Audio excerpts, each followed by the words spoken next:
ಈ ವಿಡಿಯೋ ನೋಡ್ತಾ ಇರೋವಂಥ ಎಲ್ರಿಗೂ ಒಳ್ಳೆಯದಾಗಲಿ ಅಂತ ಹೇಳ್ತಾ ಇವತ್ತಿನ ವಿಡಿಯೋ ಸ್ಟಾರ್ಟ್ ಮಾಡ್ತಾಯಿದ್ದೀನಿ. ಆಲ್ರೆಡಿ ನಾನು ಹಿಂದಿನ ವಿಡಿಯೋದಲ್ಲಿ ನಿಮ್ಗೆ ಹೇಳ್ದಾಗೆ ಇವತ್ತು ರಾಮಂದ್ರ ಪೂಜೆ ಇತ್ತು ಮತ್ತು ಅನ್ನದಾನ ಅದು ನಮ್ಮದಾಗಿತ್ತು ಇವತ್ತು. ಸೊ ನಾವು ಒಬ್ಬರೇ ಅಲ್ಲ, ನಮ್ಮ ಜೊತೆ 3 ಫ್ಯಾಮಿಲಿ ಸೇರ್ಕೊಂಡು ಮಾಡ್ತಾಯಿತ್ತು. ಸೊ ಬೆಳಿಗ್ಗೆ ನಾವು ಎದ್ದೇಳೋಕ್ಕಿಂತ ಮುಂಚೆನೇ ನಮ್ಮಮ್ಮ ಬೆಳಗಿನ ಜಾವ ಬೇಗ ಎದ್ದು ರಂಗೋಲಿ ಹಾಕಿ ಆಲ್ಮೋಸ್ಟ್ ಮನೆ ಕೆಲಸ ಎಲ್ಲ ಮುಗಿಸ್ಬಿಟ್ಟಿದ್ರು. ಅಷ್ಟರಲ್ಲಿ ಬೆಂಗಳೂರಿಂದ ನಮ್ಮ ಭಾವ ಮತ್ತು ನನ್ನ ತಂಗಿ ಇಬ್ಬರು ಬಂದರು. ಸೊ ಅಷ್ಟರಲ್ಲಿ ಅಮ್ಮನೂ ಕೂಡ ಬಿಸಿ ಬಿಸಿ ಉಪ್ಪಿಟ್ಟು ರೆಡಿ ಮಾಡಿ ಇಟ್ಟಿದ್ರು. ಮತ್ತು ಎಲ್ಲರೂ ತಿಂಡಿ ಮಾಡಿ ರಾಮಂದ್ರ ಹತ್ರ ಹೋದ್ವಿ. ಅಷ್ಟೊತ್ತಿಗೆ ಎಲ್ಲಾದರೂ ಅದರಲ್ಲಿ ಪ್ರಸಾದ ಎಲ್ಲ ರೆಡಿ ಮಾಡ್ಕೋತಿದ್ರು ಮತ್ತು ಪೂಜೆಗೆಲ್ಲ ರೆಡಿ ಮಾಡ್ಕೋತಾಯಿದ್ರು. ಅಷ್ಟೊತ್ತಿಗೆ ಬಸಪ್ಪನೂ ಕೂಡ ಬಂದರು. ಸೊ ಅವ್ರ ಕಾಲು ಕೂಡ ತೊಳೆದು ಹೂವು ಹಾಕಿ ಅವ್ರನ್ನೂ ದೇವಸ್ಥಾನದ ಒಳಗಡೆ ಕರ್ಕೊಳ್ಳೋಕ್ಕೆ ಅಂತ ರೆಡಿ ಮಾಡ್ತಾಯಿದ್ರು. ಅಷ್ಟೊತ್ತಿಗೆ ದೇವಸ್ಥಾನದ ಒಳಗಡೆನೂ ಕೂಡ ಅಲಂಕಾರ ಎಲ್ಲ ಮುಗ್ದಿತ್ತು. ಒಳಗಡೆ ಇರುವಂಥ ದೇವ್ರುಗಳದ್ದೆಲ್ಲ ಅಲಂಕಾರ ಮುಗ್ದಿತ್ತು. ಸೊ ಫೈನಲಿ ಬಸಪ್ಪನ ಒಳಗಡೆ ಕರ್ಕೊಂಡು ಎಲ್ಲ ದೇವ್ರುಗಳ್ನ ಪೂಜೆ ಮಾಡೋದು ಸ್ಟಾರ್ಟ್ ಮಾಡಿದರು. ಪೂಜೆ ಎಲ್ಲ ಮುಗೀತು. ಆಮೇಲೆ ಪ್ರಸಾದನೂ ಕೂಡ ಎಲ್ರಿಗೂ ಕೊಡೋಕ್ಕಿಂತ ಮುಂಚೆ ನಮ್ಮ ಬಸಪ್ಪನಿಗೆ ಅರ್ಪಿಸೋದು ಒಂದು ಇಲ್ಲಿ ನಡೀತಾ ಇರುವಂಥದ್ದು ಡೈಲಿ. ಸೊ ಬಸಪ್ಪನಿಗೂ ಪ್ರಸಾದ ನೈವೇದ್ಯ ಮಾಡಿ ಅವ್ರಿಗೂ ತಿನ್ನಿಸಿ ಎಲ್ಲ ಮುಗೀತು. ಸೊ ಅವ್ರು ತಿಂದಾದ್ಮೇಲೆ ಅಲ್ಲಿ ಬಂದಂತಹ ಎಲ್ಲ ಭಕ್ತಾದಿಗಳಿಗೂ ಪ್ರಸಾದ ಕೊಟ್ಟು ಕಳಿಸ್ತು. ಸೊ ಪೂಜೆ ಆಲ್ಮೋಸ್ಟ್ ಮುಗೀತು.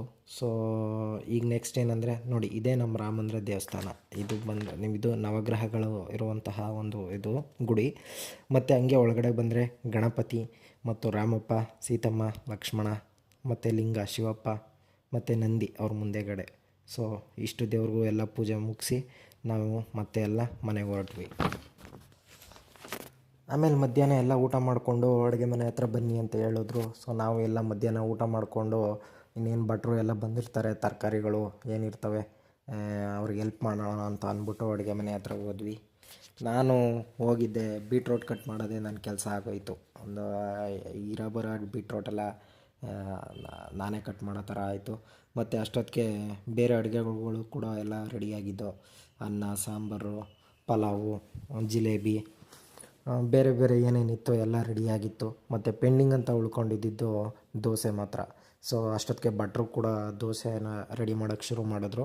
ಬಟ್ ನಾನು ನಮ್ಮ ಭಾವ ಅಲ್ಲೇ ಭಟ್ರ ಪಕ್ಕನೇ ಇಟ್ಕೊಂಡು ಆಲೂಗೆಡ್ಡೆ ಪಲ್ಯನ ದೋಸೆ ಒಳಗಡೆ ಹಾಕಿ ಬಡ್ಸೋಕ್ಕೆ ಸುಲಭ ಆಗೋ ಥರ ಎತ್ತಿಡ್ತಾಯಿದ್ದೋ. ಸೊ ಫೈನಲಿ ಅನ್ನದಾನದ ಟೈಮ್ ಕೂಡ ಬಂತು. ಜನನೆಲ್ಲ ಚೆನ್ನಾಗಿ ಬಂದರು. ಚೆನ್ನಾಗಿ ಅನ್ನದಾನನೂ ಕೂಡ ಆಯಿತು. ಬಟ್ ಮಧ್ಯ ಸ್ವಲ್ಪ ಮಳೆ ಬಂತು. ಬಟ್ ಆದರೂ ಏನು ತೊಂದರೆ ಆಗಲಿಲ್ಲ. ಅನ್ನದಾನ ಎಲ್ಲ ಚೆನ್ನಾಗಾಯಿತು. ಸೊ ಇವತ್ತೊಂದು ವಿಶೇಷ ಇದೆ ಅಂತ ಹೇಳ್ತಾ ಈ ವಿಡಿಯೋನ ಮುಗಿಸ್ತಾ ಇದ್ದೀನಿ. ಎಲ್ರಿಗೂ ಟಾಟಾ, ಬಾಯ್ ಬಾಯ್, ಸಿ ಯು.